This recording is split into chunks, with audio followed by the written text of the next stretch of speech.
It's a Valley icon and will no doubt be one of Sheriff Joe Arpaio's legacies.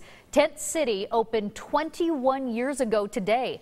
To celebrate, Sheriff Joe brought cake and ice cream, sharing a lighthearted moment with the inmates, slicing the first piece of cake right through his own picture, placed aptly on the giant 21. Sheriff Joe also offering a toast and a little advice.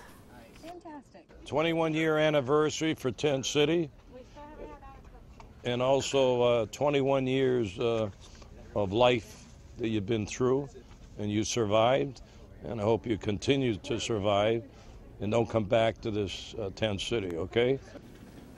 Today's celebration getting a big thumbs up right there. Right now, there are about 900 men and women housed at Tent City.